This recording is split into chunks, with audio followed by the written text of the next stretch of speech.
Welcome to This Commerce Life.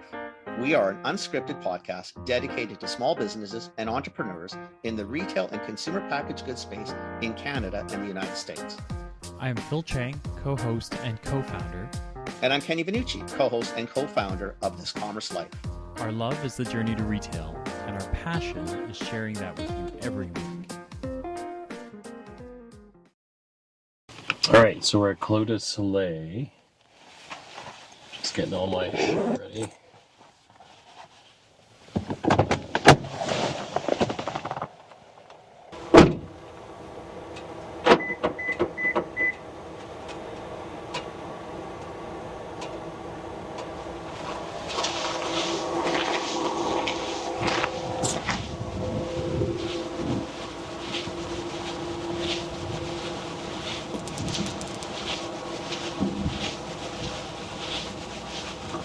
Wow, it's beautiful out. Love it. Let's go. Pitter patter. What's the person here? Michael.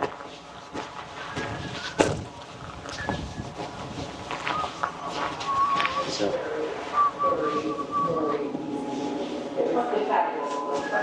Hello, gentlemen. Hi, how are you? I'm good. Good. I'll grab wine. Thank you. Thank you. Thanks. This is washroom? Let's just wash. Yeah. Yes, you're more than welcome to that. No worries, thanks. There's one upstairs. Okay. Mike's here. Hello. Hi. Hi. I'm Phil. Phil, nice Hi. to meet you. Nice to meet you. Yes. Hi. Welcome. Yeah. Thank you. How was your summer? Kenny's just in the washroom. Okay, sure. Yeah, it was great. No worries. Were you coming up from Vancouver? No, sort of. We've been through Kelowna and then Trail. We were just in Osoyoos and But also the fact that where were we? Osoyoos and but we have giant. Scotland. I don't know. Nice to meet I you, have Mike. no idea where I am. We started in Trail, did all over. All of it. Skip for the service. And this has been holiday, or this has been for the podcast? This is a little bit about the podcast and the world around that. Mike? Sure. Thank you. Yeah, so you get to enjoy some nice things. Yeah. Yeah. But we'll taste some wine while we're talking. Is that the idea? Okay. Well, I'm totally good with that. Yeah. Okay. Great. You're okay with that? I don't have to twist your arm. No. Well, I could have tried if you made it feel better. Okay. No, I was totally into that. I was actually hoping we would already be trying. Yeah. Okay. No, that sounds great.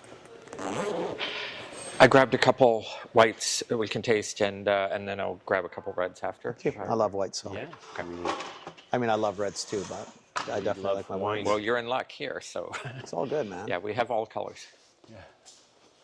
Yeah. She's just gonna hand me back that bottle. Great, thank you.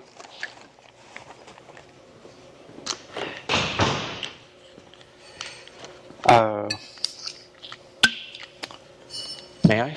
Please. Please. Thank you. Thank So you. this is our Chardonnay 2022. Which I'm pouring for you because it's Thank you. because it's a lovely wine. It's actually almost sold out. Our agents actually are sold out on it, and we only have a few cases left at the winery. So it's So that's one we're definitely going to buy a few bottles. yeah. So I'm sharing with you while I can before it's all gone. So it's the 2022 vintage of Chardonnay. We grow it ourselves at a vineyard that's a couple hundred meters that way. We call it the La Côte Vineyard. Okay. And it's fermented in puncheons. So puncheons are these bigger barrels. So we press the clusters. The juice comes out. The juice goes in here and then ferments in here for the Chardonnay. It would be spend around 9 months in the puncheon. So it ferments over the course of, let's say, a month. And then it ages in here on the lees. So the lees are the yeast after the fermentation is done, settles down to the bottom and gives the wine more of a creamy character when you age the wine on the lees. So I would have thought you would have. just Okay, it was definitely not the wine. Like I made wines. Oh, okay. Right. Yes. The Italian background, right? So when we, once it finishes doing its first part, siphon into the next part. You got it. Yes. Right. Because then, we could have left it potentially. I guess what you're saying, and mind you, we're doing glass demijohn, not not oak. But I didn't. When you said that, I thought, well, I don't think we always took it out. Yeah, that would be just considered a winemaking decision, not a right or a wrong. I didn't even know I didn't know you had a decision. I thought we had to take it out. You I always thought have that a was the decision, yeah. decision. That's your Italian background. That was. Well, your that's my parents point. were Is like no, you we finish, leave it here, yeah. you know, up it goes, siphon next Demijohn sits there, Yes. and then maybe one more time. Well, that's your special winemaking technique. I don't know what the hell that is. Yeah. Listen, I've learned. I didn't know we had cement going on. We got cement. We can leave it in. I have no idea what's going on. We could talk about winemaking all Oh day. my God. Yeah. It's amazing. I didn't know any of that. Yeah, I'm always telling people that I view winemaking as a million little decisions, and each one has a small impact on what the final wine is going to be like. And your job as winemaker is to try to get as many of those decisions made as optimally as possible. Right. And you can't always control every single thing. There are a few really key decisions that will totally change the course of the wine, but there are a million other small ones. And the job of winemaker is to try to guide the wine through those million little small decisions. Right. So your role here is what? Winemaker and GM, and I'm co-owner of the winery. Okay. Got it. Have a handful So we'll call of you the partners. kingpin, like you're the guy. You sure? Yes. Well, it makes the other guy we know a little less significant, which is all good. So we're Listen, okay John, with that. when you're hearing this recording, Yeah, you are not the kingpin. we Period. just decided who outranks you. So Yes, Oh no. it's good for him. It's fine. It's all recorded now, so it's fine. It's down. It's too late. Great. You were asking me before about where we sell our wine. Yeah. So certainly British Columbia being our home is our largest market. But we sell across Canada, most provinces. So we've been active in Alberta for many years, over a decade. And then we do regular but smaller amounts of business in Saskatchewan, Manitoba, Ontario, and Quebec, really. And then a small amount of export business as well. So quite small volumes, but it's important from a brand development perspective. Yeah. We sell in the US and the UK, and I've done some occasional shipments to Asia in the past, but nothing recently.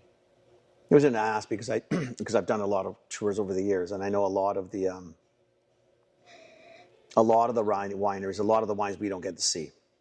Ultimately, we just don't. I mean, if they produce, pick a number, let's say 1,000 liters, we may not get any, or we get 100 of it, and Asia or the States or whomever would get the majority. So it's actually kind of nice to hear that at least a good chunk of the wine is staying in the country. That's a treat. Yeah. I think it is anyway. We and other wineries in BC are blessed with really loyal consumers in the sense that the residents of BC love BC wine. Yeah. And so it behooves us to really take advantage of that loyalty. I think it's important. Honestly, I think actually you're obligated. It's grown in the province. I think, we should have a crack at it too. Yeah. Right. That's my feeling anyway. I mean, that's just the way I view it. I do. I think it's important. First time I heard that, it was not one winery. It was a few in a row, and we're thinking, well, shit. I mean, you want you want the help, you want the breaks, things go sideways, you want the help, or whatever. That's great, but leave some at home. Oh yeah. Give us a crack at it. I shouldn't have to run to the Okanagan to try to make sure I get a case before it's been shipped somewhere. There are numerous that way. Seriously, Really? You thought, okay, well, guess we ain't seen that one. And it's not like that everywhere in the sense of having your own local customer base that is so loyal. There are certainly other areas in the world where the locals aren't as supportive of their local wines. And so the fact that everybody is in BC is definitely a blessing. It's nice. Yeah. It's tasty. It's Thank really you. tasty. Thank you. Yeah. If there's something that we aim for at Clos du Soleil in all of our wines, so as we taste different wines, I'm hoping that you see this across the lineup of wines. is a sense of elegance and delicacy in the wines. So what we're not aiming to do, which some wineries may choose to do, are have really big wines that jump out of the glass and say, "Hey, here I am. I'm raspberry and strawberry and chocolate or whatever kind of flavors." The idea here is elegance, even a sense of restraint or sophistication. So hopefully you see that in the Chardonnay, but that's something we try to have across. I really like that. That's a very I liked it. smooth, lovely taste. Thank you. No back end, like that it's offensive. It's clean. Honestly, I like that one. Tastes like summer. Yeah. So how did you get into this? Like, how did you get in this mess? Not specifically this mess, but let's say the mess in general. The mess in general. So my background in education was in physics, theoretical physics, so more or less math. And then I had a career in finance, working as a trader and investment manager, mainly in the US and Europe, though I'm Canadian. And it was while I was living and working in Europe and feeling, frankly, like I was getting burned out as a trader. It's a fairly high-stress job, that I considered a career change. And if it had just been me and my personal inertia, I probably would have stayed in finance. But my wife gets the credit here. She was the one who really pushed me and said, you should follow your dream. We only live once, do what you're passionate about. And wine is what I have always been passionate about. I've literally been passionate about wine since before I was drinking wine. When I was a kid, I grew up in a family where wine was important, and I was reading books about wine long before I ever drank wine. Wow. And then from my late teens onwards, I was collecting wine, and once I was an adult, I was visiting wine regions around the world. And so that seemed the obvious choice when my wife really supported me in wanting to make a career change. So I started training as a winemaker in Europe. We were living in Switzerland, so I did training in both France and Switzerland. Later, a program through University of California at Davis as well. And thought about starting a winery, maybe in Canada, maybe in Europe, because that is where we were living at the time. I ended up moving back to Canada in 2012 with the idea of getting into the business full-time here. Shortly after I arrived here, I was introduced to the owners of Clos du Soleil. So the winery's been around since 2006. And they were looking for somebody to join the ownership group and to take over the management of the winery. And long story short, I thought about the pros and cons of that and obviously decided to join them and have never looked back. So all of the original owners are still my partners today, still very supportive. So nobody left? No. Oh, I just thought you guys came in and maybe bought folks out. Yeah, no. So a few people have joined over the years, but all of the original investors are still. I didn't even know it was that old. Today. I thought this was like last 7-8 years kind of thing. Yeah. Sort of when our friend started playing, I just thought, okay, it's new. All right. Yeah, no, we've obviously we're a lot smaller in the very early years, but yeah, I've been around since 2006, and the wines from those early years continue to taste delicious. Every once in a while, we'll do a vertical, so a tasting of our flagship wines, both white and red, from 2006 all the way up to present. And what's always delightful is opening those early bottles and seeing that they still have a lot of life left in them. Well, they're 17, 18 years old. They're still kicking. That's pretty good too. Eh? Well, and people expect that from our red wines because they know Clos du Soleil is known for producing very ageable wines. So that's not a complete surprise to people. But what is always a shocker in a good way are white wines, because people don't expect BC white wines to be ageable, especially for more than a decade. Right. And those early white wines are very, we would say, evolved at this time, but actually continue to taste delicious, just very different than they do when they're young. And that's always a surprise, even for industry professionals. So not because it's not quite linear yet in my head. So like, why wine making on that side? Why not a sommelier? Why not?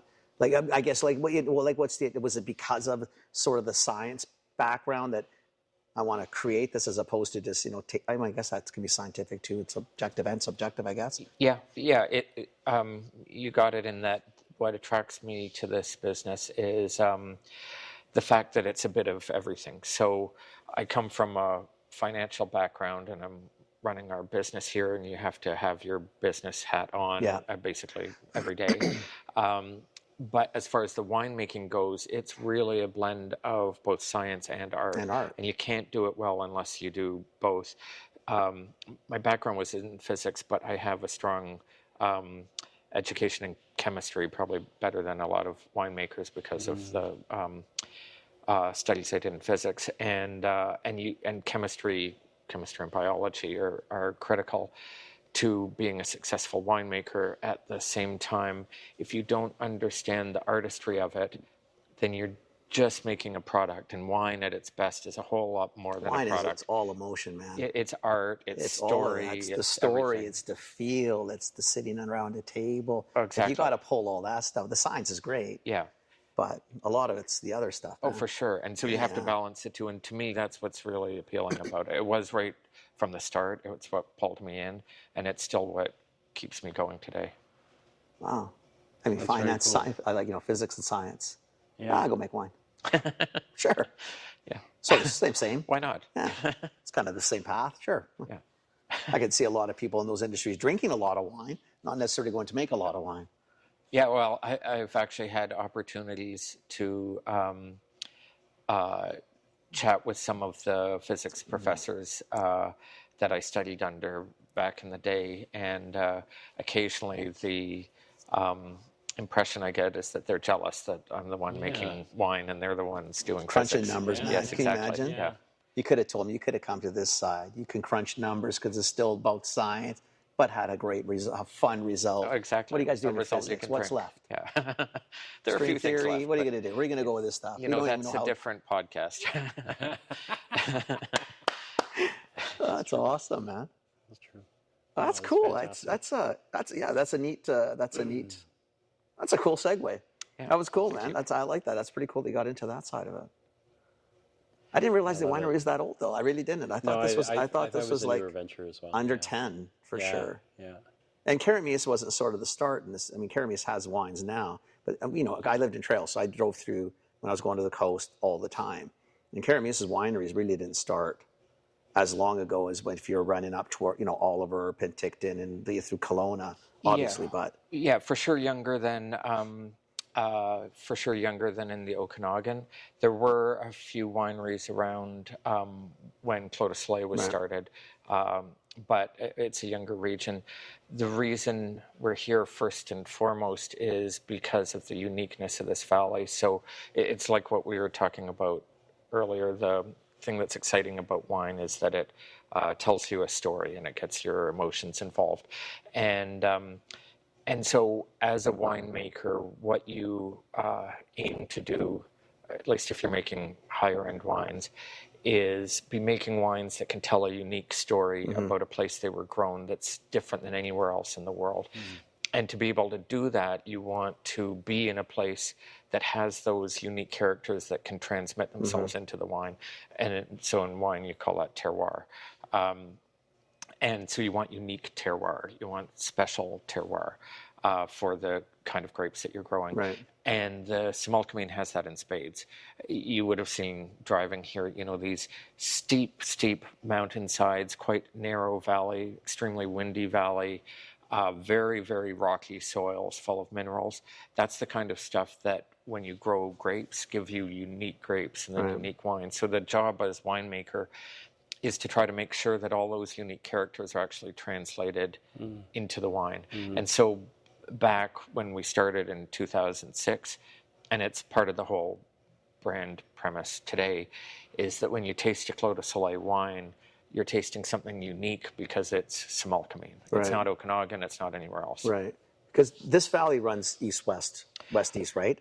It's kind of, I always describe it as banana shaped, so it may or may not be exactly like a banana if you look on a map, but it basically goes from more east-west to more north-south, and it's around here where you're kind of hitting the midpoint of the banana. This is why I find it strange because Okanagan runs north-south predominantly, Yes, right? yeah. And obviously the winds, where the sun comes, when the sun comes, when the sun leaves, right? I would assume that plays obviously into all of that outside of the rocks, the soil, all the other fun stuff. Aspect to the valley and aspect, meaning which direction you're facing, of each individual vineyard has a big impact on the growing conditions and the resulting wine.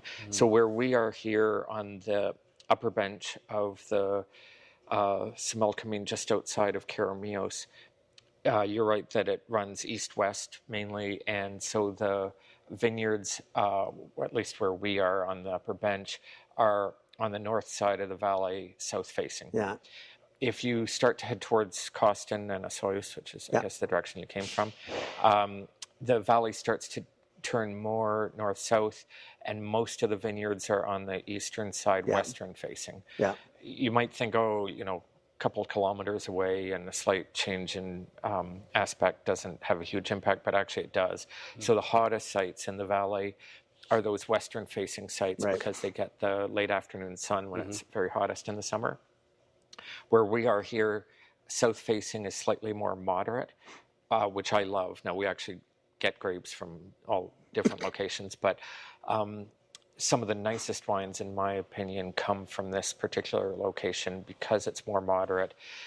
When you have the more moderate growing conditions, you get more delicacy and elegance in our wine, which, as I was saying from the start, that's something we try to seek at Clos du Soleil.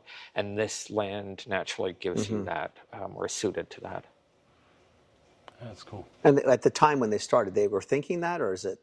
I ask that because sometimes things are accidents, right? Yeah. This was the land that was available. This was someone was selling, and then the story comes sort of later because you work around what you have. Of course. Like if you had bought or been part of the group that bought 4 kilometers down the road and you're on the east side facing west, well, guess what? That's your story. Best. Yeah, exactly. Right? I mean, it doesn't have to be best or worse. It's different, right? It's going to produce different. Yeah. So when they bought this, was it purposely bought that way, or was it just? Both is the answer. So certainly when the property was initially purchased, there was already research into what were the ideal grape growing locations in the valley. And we knew that this area on the upper bench had lots of potential. So that was clear. At the same time, there's always guesswork when you start a new vineyard. And it's not just about the land, it's also by choosing to plant the right grape varieties for that land. Because if you plant the wrong grape varieties for a particular area, the results are never good. At Clos du Soleil, we specialize in Bordeaux varieties. So Bordeaux white blends, which I'm actually, as luck would have it, pouring for you right now. All in the timing, man. Yes, exactly. All in the timing. That implies blends of Sauvignon Blanc and Semillon, which is what this is. Okay. And then Bordeaux red blends we also specialize in. So that means blends of Merlot, Cabernet Sauvignon, Cabernet Franc, Malbec. So you said Bordeaux, all I Verdot. thought was red. Yeah. So Bordeaux, even more well known for red, but there are Bordeaux whites as well. And we stayed in Bordeaux for just a couple weeks, and Oh. reds is the only. That's why I think he's going to pour a white. Okay, that's. Yeah. What thought that? That's just me. I don't. I'm not in this industry. I like what I like, but I never know. Bordeaux is beautiful. I did some of my training there in Saint-Emilion, and I love Bordeaux. I love the wines. I love the place, the food, and It was everything. all nice. Yeah, The bread. France. You I mean, can't it's really just- go wrong yeah, with France. It's just pretty. Yeah, it was, France is France. Yeah. So the vision from the start was to specialize in Bordeaux whites and Bordeaux reds. Well, it's different. But you don't know for sure. Hello.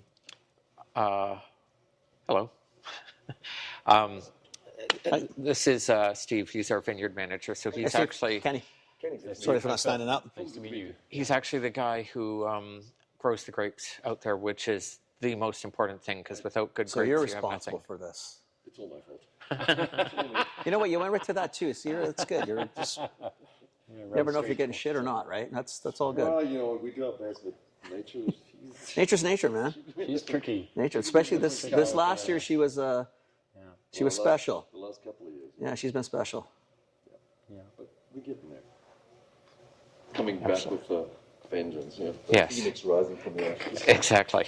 Amazing. So finish this up because I want to segue into that. Yes. I'm curious now. Sure. So- Yeah, so lovely. you plant Bordeaux white varieties, Sauvignon Blanc and Semillon, and you plant all those Bordeaux red varieties, but until you actually get them in the ground, I can tell you, you never know for sure how things are going to go. So there is luck involved. You just try to make the smart bets. Well, it's back lots to of what you things said, in the million business. decisions. Exactly. You just play, you get what you get, and then you kind of, hopefully, the next set of decisions Yes, though this is mitigate some of what nature might do. It's a particularly big decision because when you plant a vineyard, you are making major investment that you then have to live with for years. Yeah. And so you cross your fingers and you hope that things work out well. And it has. The proof is in the pudding. But of course, you never really know beforehand. Right. So in some ways, we're fortunate that this land is so well suited to these varieties. They're very different. They're very nice, but they're a totally different drink. Oh yeah, for sure. So this wine that you're tasting now is Capella 2022. Capella is our flagship white wine, so it's one of the whites that we're most well known for. As I mentioned, it's a blend of Sauvignon Blanc and Semillon, and it's fermented in these French oak puncheons. Oh, okay. Same way that we ferment the Chardonnay Yeah. that we tasted before. By contrast, this is entirely wild fermented. So I don't know if you're familiar with the concept. Most wines are made by adding yeast. Right. So wineries will go and buy particular packages of yeast that have been bred in a laboratory specifically for making wine. They are designed to turn sugar into alcohol efficiently, and they're designed to promote certain flavors, like say fruit flavors or what have you. That's built into the yeast? Yes, because they're undergoing Chemistry a and physics. biological Could mine process. okay. I didn't know that part. Wow. That's cool. You'll have certain yeast that will accentuate, let's say, tropical fruit flavors and aromas in a wine, and other ones that may accentuate other kinds of I didn't flavors. realize that. Yeah. And so as a winemaker, you can have a catalog, and there will be literally literally hundreds of kinds of yeast available for Oh, purchase. okay. I didn't realize that. Okay. That's great as a tool for a winemaker, but if you're trying to do what we're doing, which is trying to create wines that are as complex and nuanced as possible, but also wines that are as true to the land as possible, because everything I've been saying is about how the wine is to tell a story about your particular geography, your particular terroir. I would argue the ideal way to do that is what's called a wild fermentation or a spontaneous fermentation. So this means you don't add any yeast at all. There is yeast everywhere in the world in the air. So there's yeast in the air around us right now. There's yeast in every vineyard in the world. So if you just take grapes from a vineyard and crush them and leave them alone for a week, they'll start fermenting by themselves, which of course is how wine was originally made. That's wine how was we invented, did it, or right? we did. You raised the temperature in the room just just a kidding. little bit. You can But That is delicious. once it's done, you want it cool and dark, I guess. But I never added yeast. All I would do is just crank the heat just a little bit in that cold room just to give it.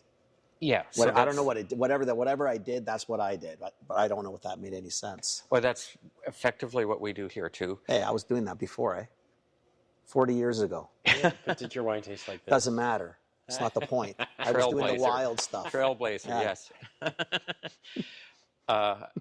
Yeah, so most large-scale commercial wines are not made like that, but that's certainly the traditional way. Okay. Most wines in BC are not made like that either.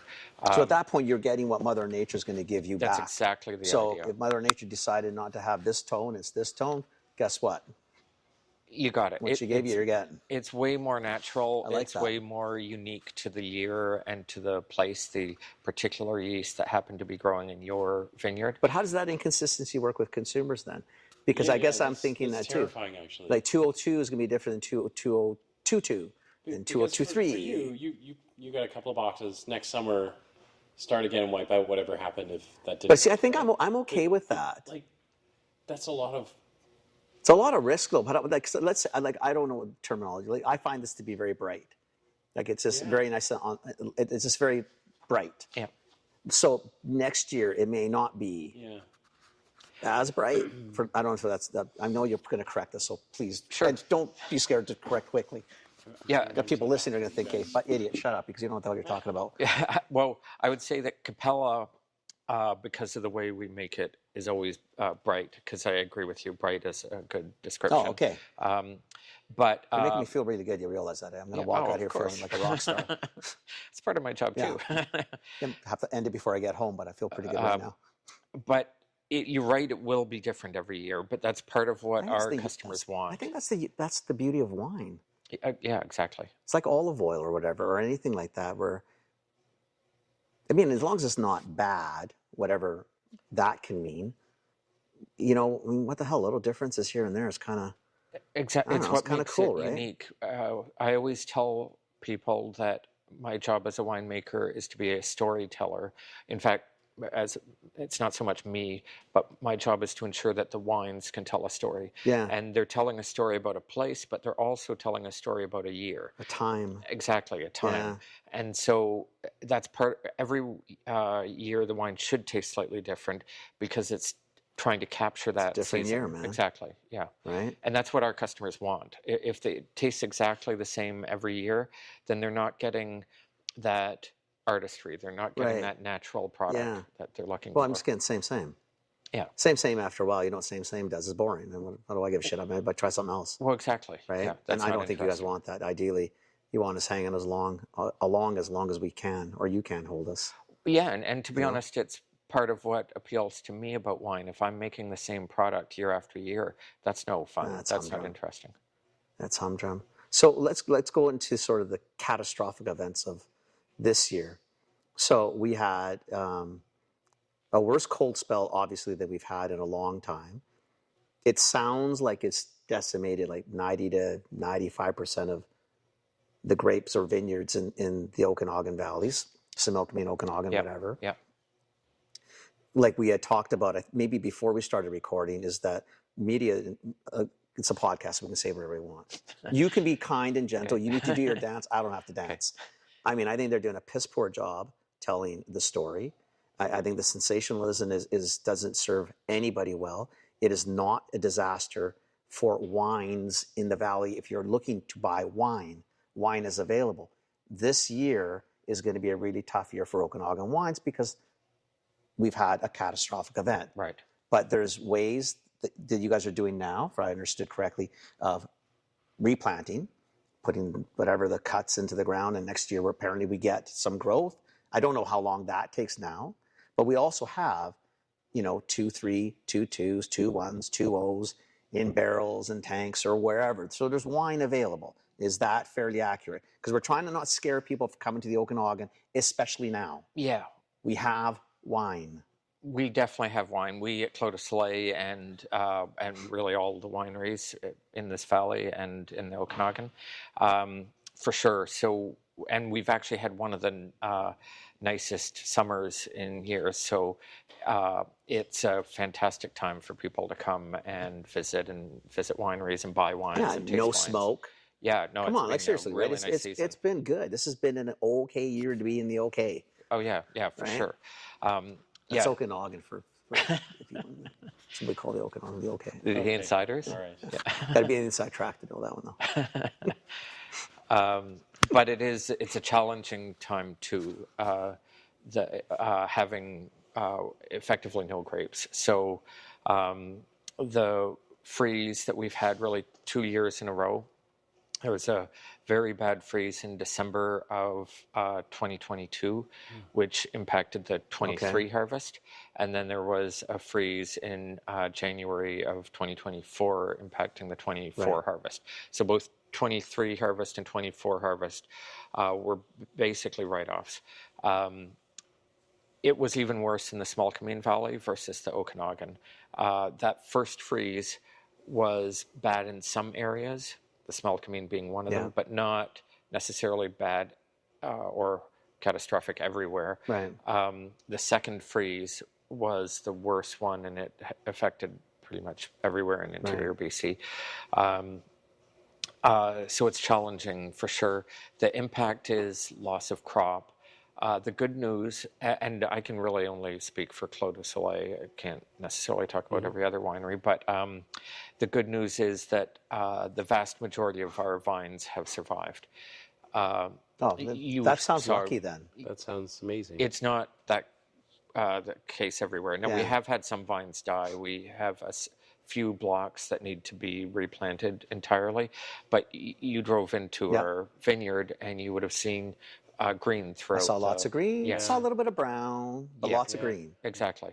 So those are all vines that have survived and can be retrained. Some of the wood is damaged from the cold, is dead from the cold, but we can grow new trunks, new cordons, which are basically the arms of the vine, and have healthy vines without having to replant and be producing grapes next year again. So you can be that quick. So let's say for the ones who were, you guys sound like you got off relatively well. Everybody's struggling. I get it. Yeah. But like for those who really got, like, you know, they lost everything. Like what time frame are you talking about? Will they have potential next year or the year after? Or is it like an olive tree that takes forever? Like how does that work? Yeah, for people who have lost most of their vines, and there are certainly people like that, you have to order new vines. Unless you get lucky, normally that takes a good year. So you're after this freeze, you're putting in orders for vines that you're going to get next year. And then you're planting them next spring in 2025, and then you're waiting 3 years before you get a crop. Shit. So so you're looking at more or less 4 years from when the freeze has happened. That's tough. Oh yeah, very tough. Okay, shit, I didn't know it was that long. Yeah. So that's why the That's a long industry haul. really needs government help, because you have huge expenses and potentially a gap in revenue for years. So Right. it's really tough. Now, thankfully, Clos du Soleil is in a good spot. We have wine to sell, and we're working really hard to rejuvenate the vineyards, and they're looking quite healthy. Thank God. So yeah, we count our blessings. Okay. You know, but that it makes the it makes all the bad press around why not to come up here even worse, right? Because you know you need the inventory, you need to move the inventory because you need the cash to be able to keep growing and keep moving. You want employees, you want families that are relying. You know, there's a lot of government and journalism working against you. From it sort of feels climate, that way. There's no wine, there's no grapes, there's no right like. But I was telling him because I'm from Toronto that what we got on the other side was I half expected to drive up here and see tumbleweeds. Do you know what I mean? Like because that's the narrative. Kind of the narrative that is out there, right? Like you know, because we have the Niagara region, and so if someone said you know it wiped out the Niagara region, that's what you would expect to see, right? Is oh my God, everything got wiped out, but it's not true at all, right? Like so. Well, I'm really counting on difficult. you two to turn the whole narrative We will do our for best. us, coast to coast. Yeah. Well, I mean, we'll do our best because if anything, you know, it's tough if it comes from the wine. It's like everything in life, right? You hear the side that's talking, and how much do you believe the side, Sure. right? Which is always the problem, right? Yes. You know, and again, I think sometimes if journalists would just get off their asses and maybe actually go and visit and talk, like you might get it's a different really quick stories, drive. and then And just it's a put really nice drive, and so put it you should together, make and it, you will yeah. have some stories that fit the narrative that they're claiming, and that's all. That's fine. You know, it's not fine in terms of we're happy, but okay, at least it's accurate. But play both sides. Like, give us a whole story. Maybe that makes it even easier for us to all help. whatever that means. I don't even know what that means. Like, we're here now, we'll buy some wine. Why? Because I do worry that you guys aren't going to get the tourists coming in, and that's not good. But that is the narrative, right? Is really, you want people to know that in the next 4 or 5 years, you should try and buy a disproportionate amount of Okanagan and like interior BC wines, right? Because that allows these wine growers to, you're going to tap into the reserves. We're going to buy up a bunch of bottles. You're but it providing gives you the cash. working You're giving capital some that you working need. capital, right? You guys, money is what you kind of need Like too, it, right? it feels like a missed opportunity, right? Like that for every BC bottle of wine you buy, right? You're helping a wine grower get back on their feet. Like, It's true. you got it. Like, It's a somewhat complex yeah. story, just in the sense that there is mixed news, because it's very true that it is a really challenging time, a catastrophic time for wineries and for grape growers in the province, and in fact, lots of fruit growers in Exactly. general. It's not just grapes. And help is desperately needed from the government so that we don't see widespread business failures. So all of that is true. At the same time, there are wines to buy. It's a beautiful time to visit. And we're all in rejuvenation mode, which is a mode of hopefulness. And so it's not all negative either. So it's sometimes hard for media to get both sides, because it's easier to be solely positive or solely negative, Right, which It's is your much point. easier to sell, right? It's Right, much but easier to but sell. for most of us, we should all realize that's not reality. Reality is somewhere in the Yeah. middle. Yeah. There's some negative, there's some positive. That's Right. just life. Yes. Right? But again, at least come out. Like, you haven't spewed much negative, but you've got spewed concern. Like, I hear it, but I also hear that you got wine. Oh yeah, and Right? we will be coming back stronger than ever and producing more wine in the future. And so we need the support of our support. customers to see us through the No, challenging for sure, time. for sure. For sure. I love it. Yeah. It's really nice. Would you like to try some red? Bordeaux red? Okay. Okay. Why not? Yeah. And then we'll go for a walk if you want. Yeah, Maybe show us the vineyards. Yeah. I'll grab a couple bottles. Yeah. I'm going to run out and grab a tripod. Be right back. Okay, sure. Quite nice. Yeah. Quite nice. Really cool. Any recommendations? Oh, I can give you 2 wines at every wine. I'll grab the door. I'm right back. Hello. Thank you. Could I take 2 reds? Maybe Signature and Syrah, let's say. Thank you very much. Like, we should get microphones like that for just everyday usage. Of course. Walkie-talkie stuff. Yeah, with your voice hooked up to a loudspeaker? Yeah, okay. Especially Steve. Just looking at what I'm going to buy. I'm thinking like 3 Pinot Gris, 3 Capella, and maybe a half case of Chardonnay. Sure. That makes it at least like an even case. Well, you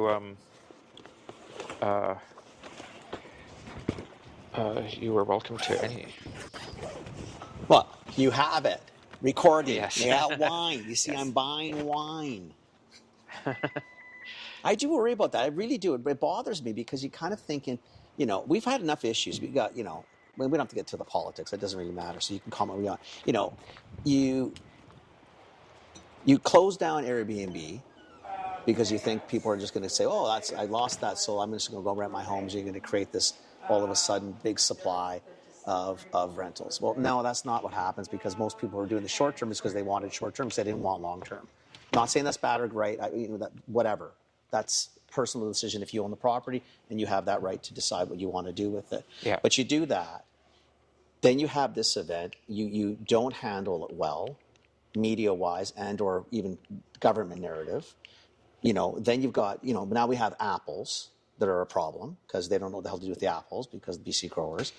We don't have cherries this year. We don't have apricots this year. Like, it's just like one thing on the other and the other. No, but I guess, but that's my point I is, just left though. you alone for 5 minutes. My not point even. was because I'm going to buy a case of wine. Okay. You know why? They have wine. Yeah. And also because wine is a nice thing to have. at home, Absolutely. right? Yes. I still feel like it's the easiest pitch in the world. All you got to do is drink. Just come and BC drive to the based Okanagan, wine. man, and there's wine. And the weather's nice right now, and there's no smoke finally. It's first year in quite a few years where it's been relatively smoke-free. Oh yeah, it's been I mean, a fantastic seriously. summer. Yeah, and the other aspect of this is that the hospitality industry in the interior is an ecosystem where we support each other. So we as a winery benefit from the hotels and the restaurants and the golf courses and everything. And they likewise benefit from the wine industry. And so when there are tough times like right now, it's not just, say, the wineries or the farmers who suffer, because if we don't maintain the tourism, then the whole ecosystem, hotels and restaurants, It and all resorts, falls apart, right? Exactly. Or it just struggles harder than it needs to, right? Exactly. Because you guys do supply them. They serve the wine. I tried the wine. Oh my God, where's that wine from? Oh, just down the road. Oh, okay. Yeah. And it just kind of spins all together and everybody's happy. And the tourists who come and visit the valley are, of course, spending their dollars at all of those locations. Exactly. So if the tourists don't come, then it's all of those businesses. All of it, from the hotels all the way down the pipeline, right? Yeah. This is nice too. What is this one? So this is one of our flagship red wines, Signature 2020. It is a blend of Merlot, Cabernet Sauvignon, Cabernet Franc, Malbec, and Petit Verdot, all grown on the Upper Bench Similkameen, like we were discussing earlier. The grapes, each of the varieties are harvested separately, all harvested by hand. They're brought to our crush pad just outside of where we're sitting, destemmed, so the berries are taken off the stems, and then gravity fed into these concrete tanks behind me. And then they spend typically 3 to 4 weeks in these tanks. We talked about wild fermentations before, so it's wild fermentation as well. When you make red wine, as you know, it means that the skins are in. That's what makes it a red wine. So it's the whole berries that are in those concrete tanks go through the wild fermentation for 3 to 4 weeks, and then are pressed in what is a traditional basket press that you can't see. It's just outside. That separates the wine from the skins. And then the wine goes into those French oak barrels that are behind you and spends around a year and a half in barrel. And during that year and a half, I'm periodically tasting through each of the barrels, and I'm selecting the barrels for this wine, Signature, which have the greatest complexity, greatest nuance and elegance, and also structure that allows for long life for the wine.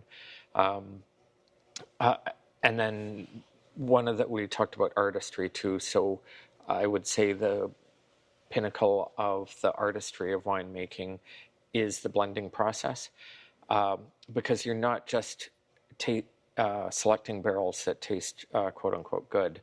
It's selecting barrels where the whole ends up being greater than the sum of the parts. So you're looking for barrels that when they're blended are going to reveal new aspects to the wine that you wouldn't have seen in the individual components. So that's something that I progressively do over the year and a half that it's aging. Then we blend it, it's then bottled.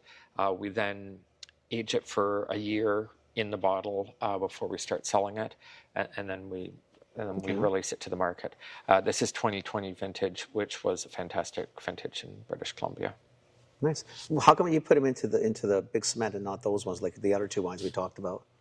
Yeah, so because it's the berries, it's a different type of fermentation than pure juice for the white wines that would be in the puncheons. Part of what you have to do during a red fermentation is what we call cap management.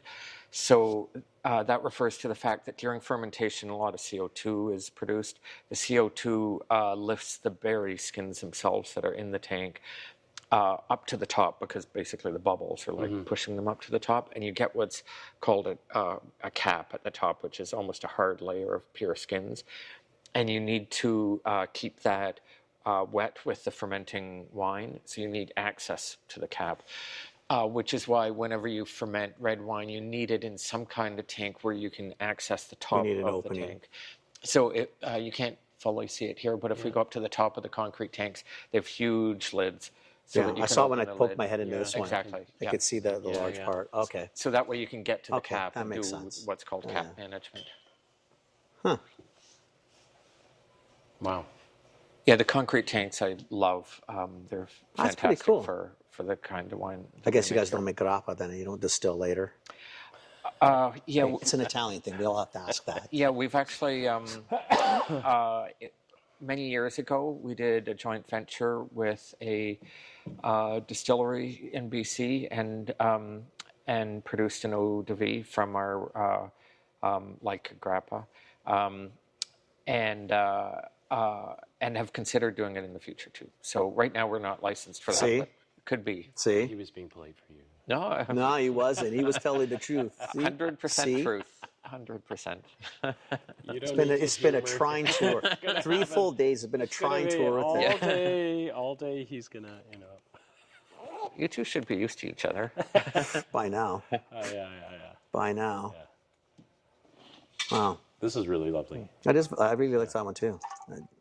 They're all been lovely. They're all very nice. Thank you. All very nice. There's such a patience to this. Yes. It, compared to most other businesses, probably the other businesses that you talk to for the show, it's a very long cycle, a long horizon. Too much life too. It's too much. It's too much like life. It's so much uncertainty. You just don't know. Like a box of crackers is a box of crackers per se. Yeah. It's really not going to change a lot in the 6 months it's in the I mean, who the hell knows where this stuff goes? Like the whole process from, while it's growing to when you pick, miss a day, I guess, day early, day late. I don't know. I mean, I'm assuming anything plays into it. Well, even the selection process, right? Well, Like, exactly. for what is complex, what is not. Yeah. I mean, Like, it's such a. Yeah. There's a such a lot of beast. uncertainty, and that's both the good and the bad Yeah. side of this business. I guess that's the fun of it. Yeah. And remember, you're making decisions all the way along for a wine that will come to market many years later. Well, these reds, you're saying almost 3 years later by the time they finally hit. Oh yeah. Yeah, at least. Yeah. Because you're growing through one season, and of course those vines, you planted many, many years before, so you're already kind of locked into certain decisions with that. You're growing through a season, then it's a year and a half in barrel, then it's a year in bottle sitting in a That's warehouse. 2.5 right there. And then you are selling that vintage over the course of a year or more. And then you are producing a product that collectors may choose to sell, or not every customer, of course, but they may be putting it down in their cellar and opening it 5, 10, 15 years later. And it's part of my job to make sure that when they open it 15 years later, that it tastes delicious. And so you're trying to make a product with that longer horizon it's in too much mind. complexity. And that's very different than a lot of other products, That's a lot of especially complexity. consumable products. Yeah. Different from every other business. Well, and plus on that last part, so those last years, now you're also relying on someone who may not know, well, who probably doesn't know near as much as you. How did they store it well enough to get to year 10 and 15 properly? We've all lost wines, Yes. right? Oh, yeah. I've for opened sure. up 10, 12 bottles and thinking, shit. But never a Clos du Soleil wine. I don't think I've ever Perfect. kept them that long. I think I drank them right away. I don't think I wait. It's funny, but I've had, some big wines they just went sideways. Yeah. I don't know why. I'm positive obviously it was me, but ask me what I did. I don't know. Well, I did in the wine thingy. yeah, storage matters, but also corks are a natural product, and that's not your fault. You can have bad corks in guess various so, different but- ways. And then, of course, some producers produce a wine that might not stand the test of time, and they may suggest it will, but they don't always. Yeah, quite frankly, they don't. Yeah. I have one more red to share with you. Well, in fact, we have multiple reds, but one more that I brought out. This one is part of our Winemakers series. It's a Syrah. So I spoke about how at Clos du Soleil we focus on Bordeaux varieties. That's not everything we do, but let's say it's 80 to 90% of what we do. So these wines that are called Winemaker series are what I think of as the satellites around that core Bordeaux-focused portfolio.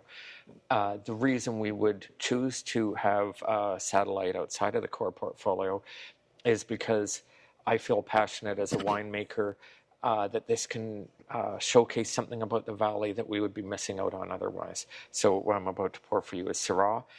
I think British Columbia Syrah is a beautiful wine, and particularly from the Similkameen Valley. I think the expression of the wine is gorgeous, and what comes back to that uniqueness we were talking about.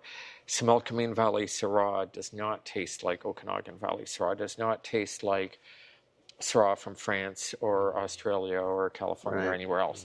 And that's what you want as a winemaker. So it's because I feel like it has a unique expression here, and I'm passionate about it, that we do it, that we produce it. This is the 2021 vintage. It too was fermented in concrete, like Signature that we had before. It's co-fermented with Viognier. So if you know Viognier, that's a green grape for white wine, which might seem strange to include in a red wine, but that's actually a very traditional way of producing Syrah in the Rhone Valley in France, which is one of the most famous areas for Syrah. So co-fermented means that you actually put the Viognier grapes in the tank with the Syrah as it's fermenting. So this one is 97% Syrah and 3% Viognier. That's nice too. Yeah. That's Really nice too. Very different. Yeah. It's darker, more intense, but really great. Nice. Yeah. Thank you. Very nice. It has. We got to change this blog into a wine blog. Yeah, I was Or a thinking that. wine Yeah. podcast. I think you've missed the boat on that one. You I think we really, completely but it's not too screwed this late. up. Yeah. I think we should just podcast from up here. That's the other thing I'm Plunk thinking too. ourselves in the corner. Sure. Yeah. If we encourage enough people to sell enough boxes, we could probably just take one of these pallet spots. Maybe we could just. Yeah, I'm all over this one. This is a career change. We'd welcome you for sure. Even if you wouldn't, we're still coming. Yeah. Fair enough. Be like a pest, tough to get rid of, right? Yeah.